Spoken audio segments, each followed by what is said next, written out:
स्थानकांमध्ये असलेल्या दिघा रेल्वे स्थानकाचं काम पूर्ण झाले, मात्र स्थानकाला दिलेल्या नावामुळे उद्घाटनावरून वाद उद्भवण्याची शक्यता होती. अशातच केंद्राकडून दिघा गाव या नावावर अखेर शिक्कामोर्तब झाले. मात्र उद्घाटनाबाबतचा संभ्रम अजूनही कायम असल्यानं दिघावासियांमध्ये संतापाची भावना आहे.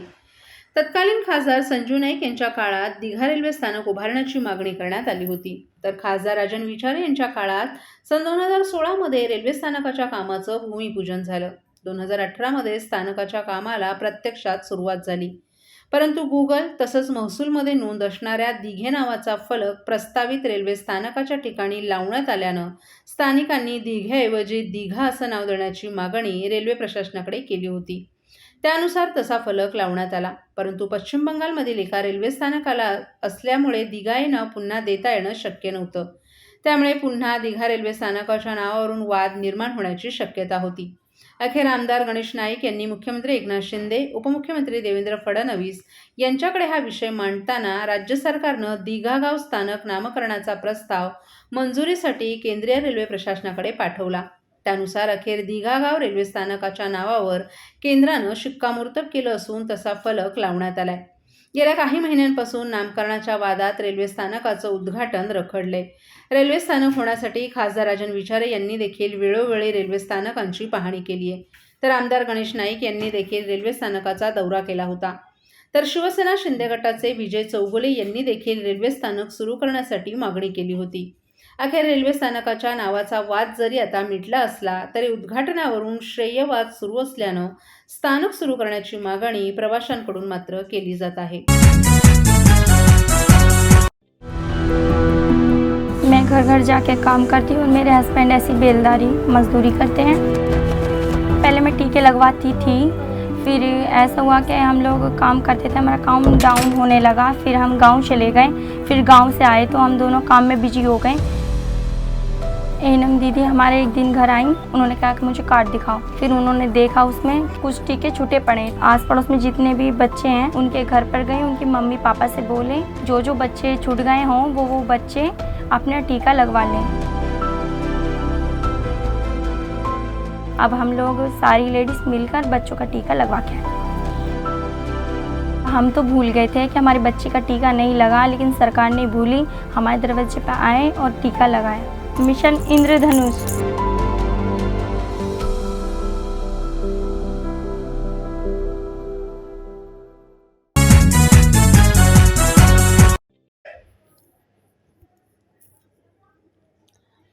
जिल्ह्यात राबवण्यात आलेल्या मतदार याद्या विशेष संक्षिप्त पुनरीक्षण सुधारित कार्यक्रमात 1,29,372 मतदारांची वाढ झाली आहे. यामुळे ठाणे जिल्ह्यात सद्यस्थितीत मतदारांची संख्या 63,43,889 इतकी झाली आहे. तर 133 मतदान केंद्रही नव्यानं तयार करण्यात आले आहेत. भारत निवडणूक आयोगाच्या निर्देशानुसार 1 जानेवारी 2024 या अहर्ता दिनांकावर सर्वत्र मतदार याद्या विशेष संक्षिप्त पुनरीक्षण सुधारित कार्यक्रम राबवण्यात येतोय. या कार्यक्रमादरम्यान 5 जानेवारी ते 27 ऑक्टोबर 2023 या कालावधीत ठाणे जिल्ह्यात 1,29,372 मतदारांची वाढ झाली आहे.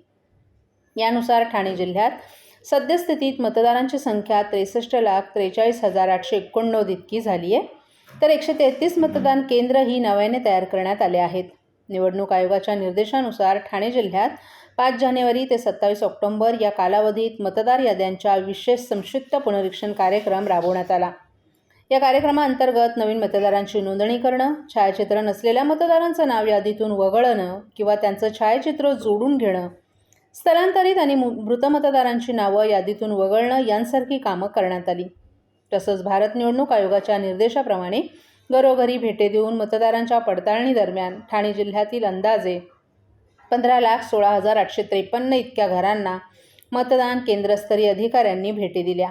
या भेटीदरम्यान एकूण मयत मतदार 47,709 आणि एकूण कायमस्वरूपी स्थलांतरित मतदार 47,933 असल्याचं आढळून आलं. या मतदारांना यादीतून वगळण्यात आले. आगामी निवडणुकीच्या पार्श्वभूमीवर 18 ते 19 वयोगटातील नवमतदारांची नोंदणी, लक्षित घटकांची आणि महिला मतदारांची नोंदणी, विशेष करून भिवंडी आणि ऐरोली विधानसभा मतदारसंघात आणि इतर सर्व मतदारसंघांमध्ये मतदार नोंदणीसाठी विशेष शिबिरं घेण्याचं नियोजन करण्यात आले. आगामी लोकसभा निवडणुकीआधी विशेष संक्षिप्त पुनरीक्षण कार्यक्रमात सर्वांनी सक्रिय सहभाग नोंदवून जास्तीत जास्त पात्र मतदारांची नोंदणी करून घेण्याचं आवाहन जिल्हाधिकारी व जिल्हा निवडणूक अधिकारी अशोक शृंगारे आणि उपजिल्हा निवडणूक अधिकारी अर्चना कदम यांच्यामार्फत करण्यात आले.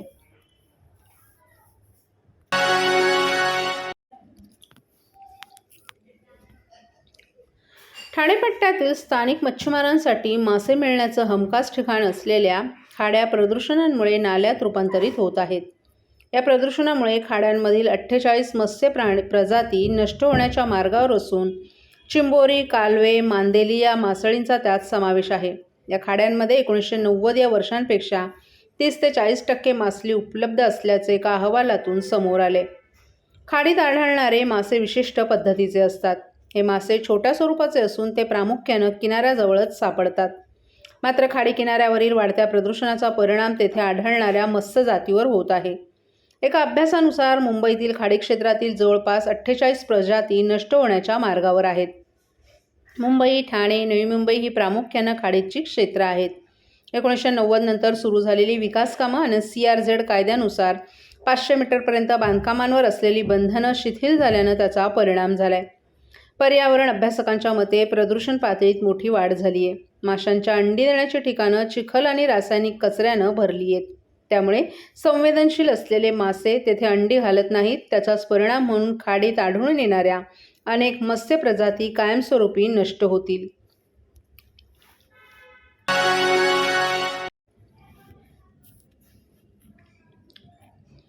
कोरोना काळातील विवेक या पुस्तकाचा प्रकाशन सोहळा ठाण्यात मोठ्या उत्साहात पार पडला.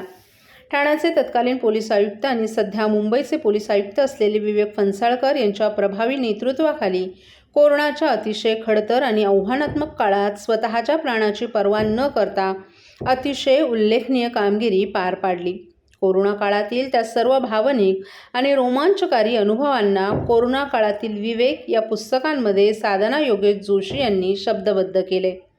स्वजन फाउंडेशन आयोजित आणि सृजन संवाद प्रकाशित या पुस्तकाचा प्रकाशन सोहळा नुकताच कोजागिरी पौर्णिमेला ठाण्यातील सहयोग मंदिर येथे मुंबई पोलीस आयुक्त विवेक फणसाळकर यांच्या हस्ते पार पडला. यावेळी ज्येष्ठ पत्रकार डॉक्टर उदय निरगुडकर, आमदार संजय गिळकर, सहपोलीस आयुक्त दत्तात्रय कराळे, नवी मुंबई महानगरपालिकेचे आयुक्त Rajesh Narvekar, civil surgeon doctor Kailas Pawar, स्त्रीरोग तज्ज्ञ डॉक्टर महेश बेडेकर, आमदार निरंजन डावखरे आदीही उपस्थित होते. तर या पुस्तक प्रकाशनाला शुभेच्छा देण्यासाठी संजीव ब्रह्मे, सुहास जावडेकर, अशोक चिटणीस, मिलिंद बल्लाळ, आनंद भागवत, डॉक्टर राहुल कुलकर्णी आदींसह ठाणे आणि पालघर क्षेत्रातील अनेक पोलीस अधिकारीही उपस्थित होते. कार्यक्रमाच्या सुरुवातीला 2.5 वर्षांपासून सुरू असलेला हा लेखन प्रवास लेखिका साधना जोशी यांनी अतिशय तरलपणे मांडला. त्यानंतर पोलीस अधिकाऱ्यांनी आलेल्या चांगल्या वाईट आठवणी सांगितल्या. तसंच पोलीस आयुक्त विवेक फणसाळकर यांनी त्या काळात पोलिसांना आपल्या पाल्यांप्रमाणे जपले याबद्दल त्यांचे आभारही व्यक्त केले. कोरोनाच्या खडतर काळात पोलिसांनी निष्ठेनं आपलं कर्तव्य बजावलं. पोलिसांनी पडेल ते काम केलं. यामध्ये अनेक पोलिसांना आपले प्राणही गमवावे लागले. हजारो पोलीस कोरोना संक्रमित झाले. तरी देखील पोलिसांनी आपले कर्तव्य चोख बजावलं. या काळात काही चांगल्या तर काही वाईटही अनुभव आले असंही विवेक फणसाळकर यांनी सांगितलं. कार्यक्रमाचे अध्यक्ष पत्रकार लेखक उदय निरगुडकर यांनी आपल्या भाषणात तत्कालीन ठाणे पोलीस आयुक्त विवेक फणसाळकर, जिल्हाधिकारी राजेश नार्वेकर, सिव्हिल सर्जन कैलास पवार आणि मुख्यमंत्री एकनाथ शिंदे यांनी कोविड काळात घेतलेल्या मेहनतीमुळे खऱ्या अर्थानं आपण कोरोनाला हरवू शकलो असं सांगून सर्वांचंच कौतुक केलं. पोलिसांनी आपले प्राण गमावले, परंतु पोलिसांनी जे काम केलं त्याला त्यांनी सलाम केला. अध्यक्ष या भाषणानंतर कोरोना काळात ठाणे पोलीस आयुक्तालयातील शहीद झालेल्या कुटुंबियांप्रती कृतज्ञता व्यक्त करतानाच त्यांच्या प्रतिनिधींना पुस्तकं भेट देण्यात आली. ऋचा जोशींनी गायलेल्या संपूर्ण वंदे मातरमनं या कार्यक्रमाची सांगता झाली.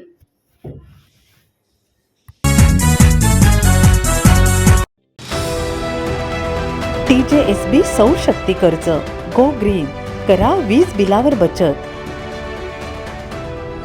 आकर्षक व्याजदर, 84 महिने परतफेड कालावधी, 80% लोन, व्यावसायिक आणि उद्योजकांकरता सुद्धा. अधिक माहितीसाठी तुमच्या जवळच्या शाखेला भेट द्या किंवा संपर्क साधा. 1800-223-466 आणि 1800-266-3466.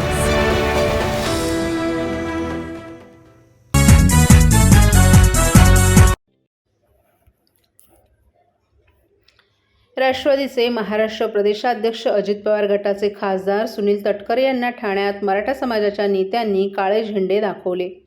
या घटनेमुळे तणावाचं वातावरण निर्माण झालं होतं. ठाण्यात सुनील तटकरे यांची पत्रकार परिषद आयोजित करण्यात आली होती. तटकरे पत्रकार परिषदेसाठी राष्ट्रवादीच्या कार्यालयात येत असतानाच अचानक मराठा समाजाचे कार्यकर्ते त्या ठिकाणी आले. त्यांनी तटकरे यांना काळे झेंडे दाखवले तसंच घोषणाबाजी केली. या घटनेनंतर पोलिसांनी आंदोलकांना ताब्यात घेतलं. दरम्यान मराठा समाजाच्या नेत्यांनी राष्ट्रवादी अजित पवार गटाचे नेते सुनील तटकरे यांची भेट घेतली. आरक्षण कधी मिळणार अशी विचारणा मराठा नेत्यांनी तटकरे यांच्याकडे केली. आरक्षण द्या अन्यथा पुलाखाली फाशी घेण्याशिवाय पर्याय नाही असा इशारा देखील मराठा समाजाच्या आंदोलकांनी तटकरे यांना दिलाय.